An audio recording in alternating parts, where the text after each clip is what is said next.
Michael, just take me through the emotions, man. Leaving the field for a final time as a Boise State football player. Yeah, obviously sucks, to go out that way.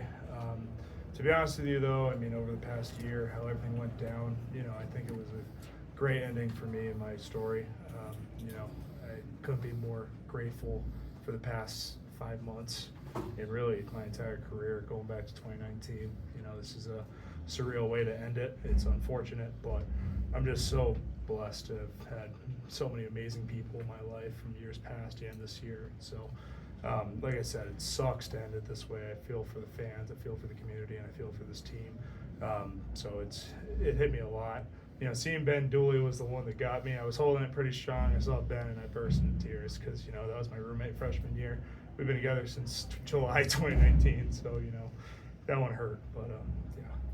Going back to when I first got here, kind of into the Kellen Moore years, all the players would say like they wanted to leave the program better than they found it. Yep. Now the standard at one point in time almost made that impossible. Yes. During your tenure though here, you've experienced just about everything, and you cap it by going 12-2 with a trip to the college football playoff. Yeah. Do you feel like you've left it better than you found it? Yes, I feel like that we were able to return the standard of this program back to where it was a decade ago, and that was my biggest goal. Since 2019, we always talked about leave this place better than you found it, and it seemed like a lofty goal there for a few of those years. But just seeing where we were today and how close we were to advancing to the next round of college football playoff, I'm confident in the people that are going to be coming into this program next year, the people that are staying, that we did leave this place better than we found it, and they're going to do the exact same.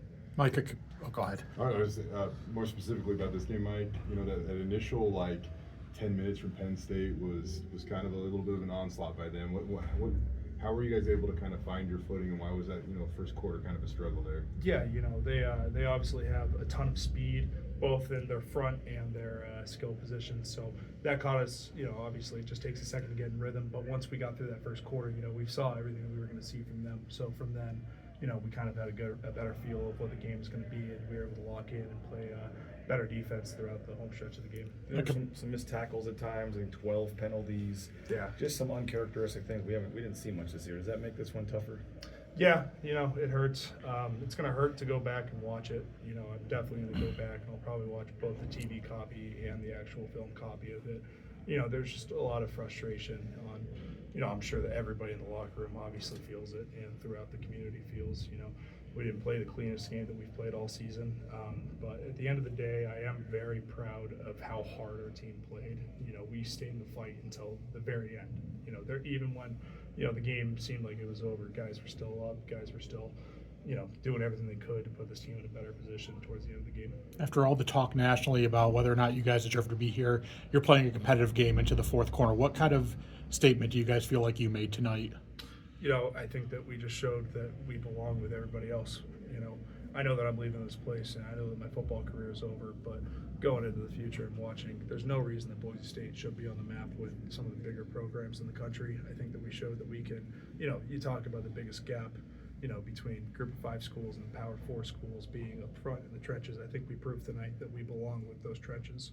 And I think that as the years keep going, this program keeps developing, I think that there's going to be a lot of more talent that comes into the program and puts us in great positions to succeed. Is it disappointing the final score doesn't maybe reflect that? Yeah. I mean, obviously at this point, the score, we could have lost by 1, and I'd be feeling the same way right now. Obviously, I wish that the game would have ended closer than it did, but a loss would have sucked either way. Still processing the emotions of it, but like I said, I'm going to go back and I'm going to watch it with, I live with Dimitri Washington, so I'm going to go up with the staff and I'll go check out what happened in that game. BJ mentioned kind of the mistakes, but those what ifs, how much are those kind of eating at you? Yeah, they're eating me big time. Honestly, though, I don't really like to live in a world of hypotheticals. I think today a lot of people like to do that and look at things if, what if this happened, what if it did, what happened. So, I mean, it's unfortunate that we didn't come out on top and we didn't get to advance, but I still am very proud of how this team battled the entire season and how we played tonight. You kind of talked about the future, but just How set up is this program, you think, to kind of build off this and keep this going? We are in the best position possible with both Jeremiah Dickey and Spencer Danielson leading this football program and athletic department as a whole. I firmly believe that. I'm very excited that now I get to say that I'm a Boise State alumni and I can come back and I can bring. I'm excited to be able to bring my kids in the future to this place and show them and say that I was able to play here and be on a pretty good squad at the end of my career. And I'm excited to see what this team does in the future. I don't know if you're going to be looking for professional opportunities or anything, but are you planning to come back for games next year? Oh yeah, I've already definitely committed. I'm gonna get a job in Boise at least for a year. I'd love to stay around. I love Boise, Idaho. I love the community, and we'll see. I'm gonna finish up my master's first. I'll be done with that at the end of May, so I'll be around until at least then for sure. Mike, Ashton finished the season with 2,601 rushing yards, falls a little short of Barry's Yeah. record.